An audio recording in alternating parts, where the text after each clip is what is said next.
Hello everyone, welcome back to Commerce Point. आज की इस वीडियो में मैं आपके साथ डिस्कस करूंगी इंडियन फाइनेंशियल सिस्टम के बारे में। ठीक है, बहुत ही सिंपल लैंग्वेज में आपको बताऊंगी कि बैंक्स क्या हैं, इंस्टीट्यूशंस, मार्केट क्या होती है, स्टॉक मार्केट क्या है, ये सारी चीज़ें आपको मैं बताऊंगी।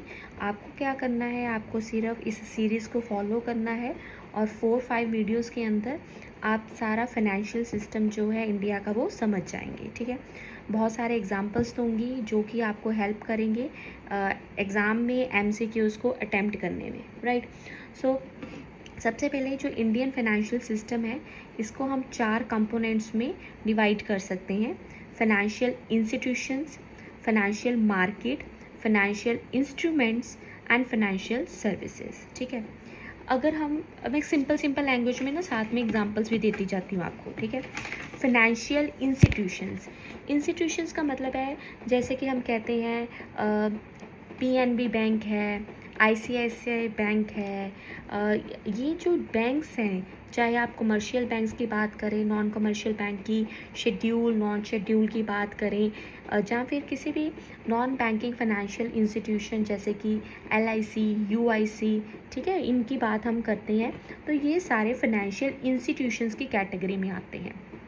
इन इंस्टीट्यूशंस का मेन काम होता है लोन प्रोवाइड करना। अगर हम बैंक्स की बात करें तो बैंक्स का काम ही यही है, लोन देना और डिपॉजिट्स को एक्सेप्ट करना। राइट, तो ये हो गए इंस्टीट्यूशंस जो कि आपको लोन वगैरह देंगे या फिर आपसे डिपॉजिट्स लेंगे। सेकंड नंबर पर आता है, अभी इसको मैं डिटेल में आज बताऊंगी अपनी वीडियो में। ठीक है, थोड़ा सा जानते हैं फाइनेंशियल मार्केट क्या है। फाइनेंशियल मार्केट को ना फर्दर 2 पार्ट्स में डिवाइड कर देते हैं। एक है हमारे पास मनी मार्केट, जिसमें आपके शॉर्ट टर्म इंस्ट्रूमेंट्स में हम डील करते हैं, जैसे कि कमर्शियल पेपर्स हो गए।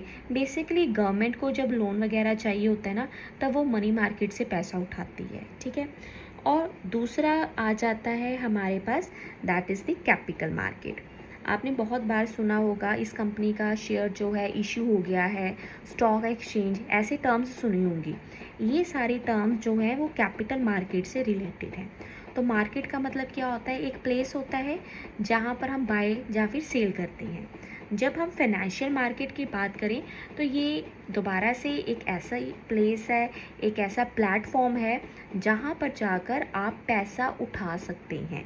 तो अगर किसी कंपनी को पैसा चाहिए तो वो जो है कैपिटल मार्केट में अपने शेयर्स को इशू करके, कैपिटल मार्केट भी फर्दर जो है 3 तरह की होती है: प्राइमरी मार्केट, सेकेंडरी मार्केट और डेरिवेटिव्स इस कैटेगरी में आ जाते हैं। तो अगर किसी कंपनी को पैसों की ज़रूरत है तो वो कैपिटल मार्केट में जाकर वहाँ से पैसा जो है उठा सकती है। राइट, तो ये बात होगी मार्केट की। अब हम बात करते हैं इंस्ट्रूमेंट्स की। इंस्ट्रूमेंट्स में हमारे पास आ जाते हैं, इंस्ट्रूमेंट का मतलब है डॉक्यूमेंट। राइट, डॉक्यूमेंट या फिर किसके थ्रू आप किस तरह से पैसा जो है मार्केट से उठाएंगे। तो जब भी आप मार्केट से पैसा उठाएंगे, सामने वाले के साथ आप कुछ कमिटमेंट करेंगे। हाँ जी, आपको ये हम डॉक्यूमेंट दे रहे हैं, ये प्रूफ है कि हमने आपसे पैसा लिया है। राइट, तो वो डॉक्यूमेंट को हम इंस्ट्रूमेंट्स कहेंगे।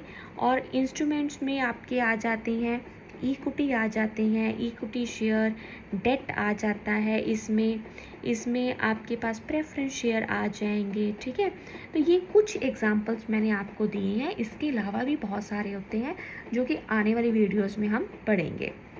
फिर फाइनेंशियल सर्विसेज का मतलब है कि जो फाइनेंशियल इंस्टीट्यूशंस हैं वहाँ पर हमें किस किस तरह की सर्विसेज मिल सकती है।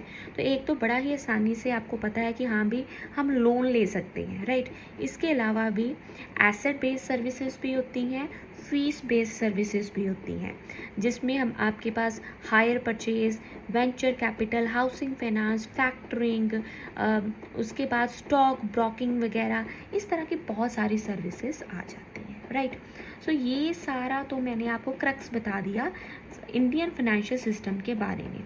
एक एक करके पढ़ेंगे तो आपको ये बहुत ही ईजी लगेगा। आज मैं फर्स्ट टॉपिक आपके लिए उठा रही हूँ, that is the financial institutions. So financial institutions की बात करें तो इसको हम 2 कैटेगरीज में डिवाइड कर सकते हैं, बैंकिंग और नॉन बैंकिंग। ठीक है, नॉन बैंकिंग आपको मैं पहले पढ़ा देती हूँ क्योंकि ये बहुत ही छोटा सा टॉपिक है।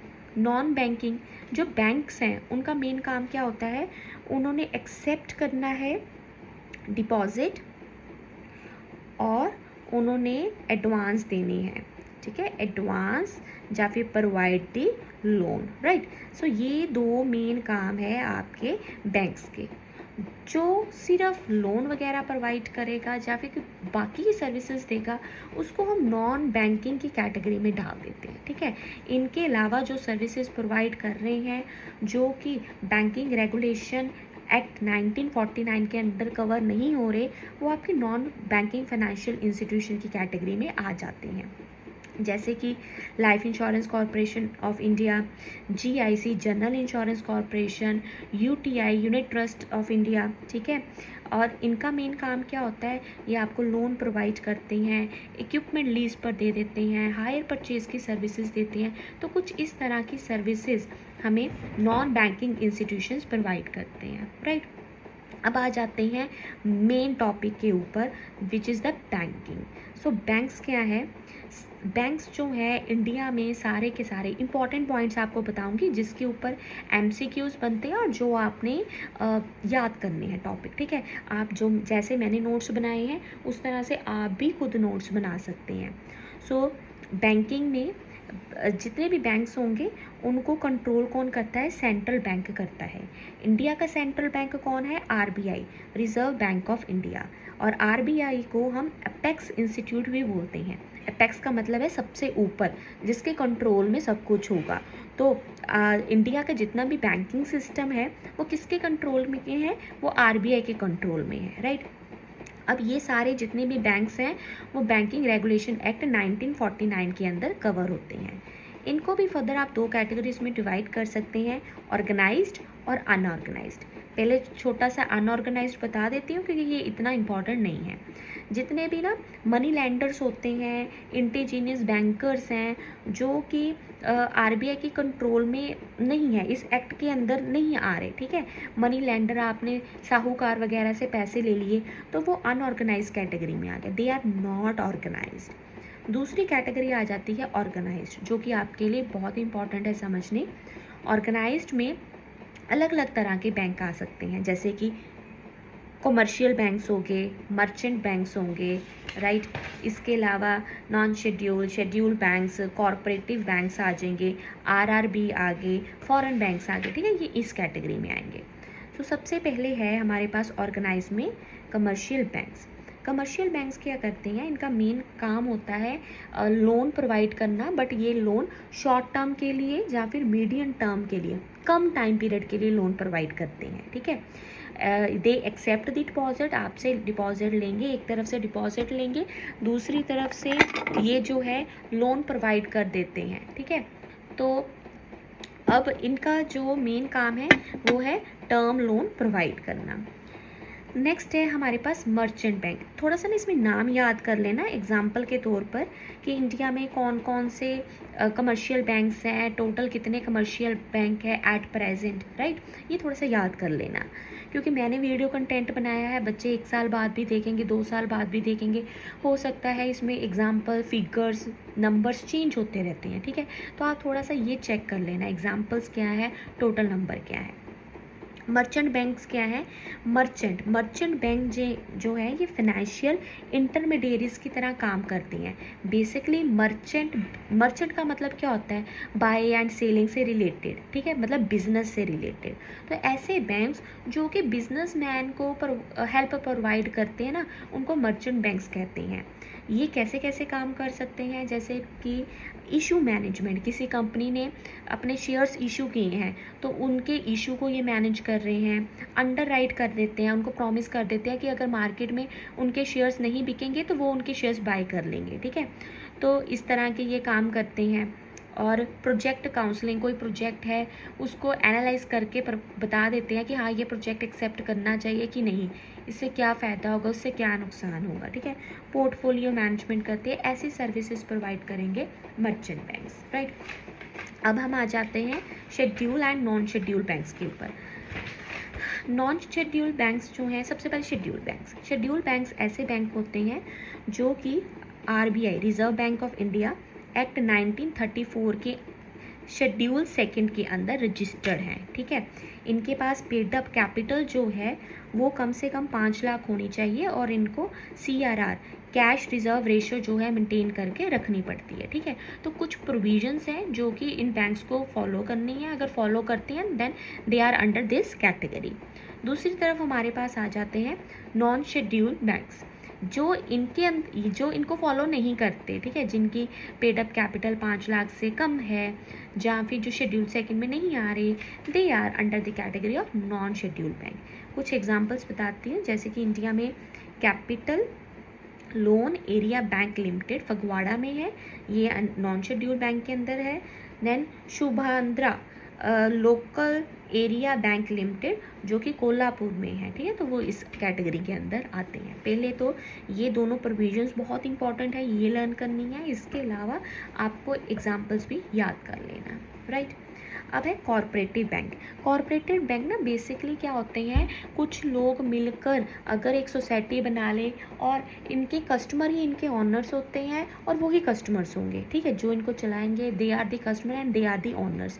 ये म्यूचुअल बेनिफिट के लिए एग्जिस्टेंस में आते हैं, but they are regulated by Reserve Bank of India और इनके ऊपर ना स्टेट कॉरपोरेटिव सोसाइटी एक्ट जो है वो एप्लीकेबल होता है, ठीक है। तो प्रॉपर नॉर्म्स रेगुलेशंस हैं जो इनके ऊपर एप्लीकेबल होंगी। नेक्स्ट है रीजनल रूरल बैंक। रीजनल मतलब किसी पर्टिकुलर एरिया की डेवलपमेंट करना।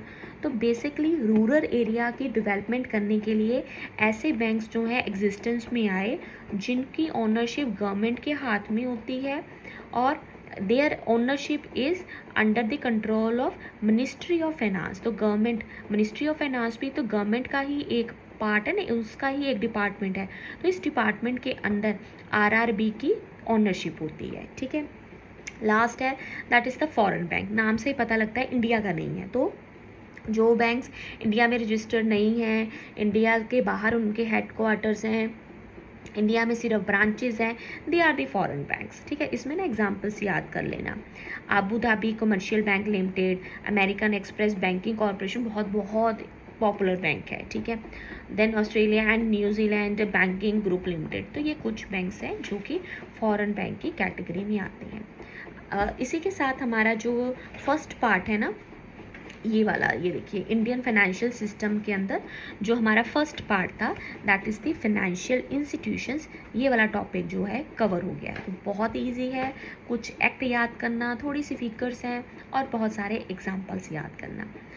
तब तक के लिए बाय, जब तक के लिए मैं आती हूँ आपके साथ नेक्स्ट वीडियो के लिए, ठीक है।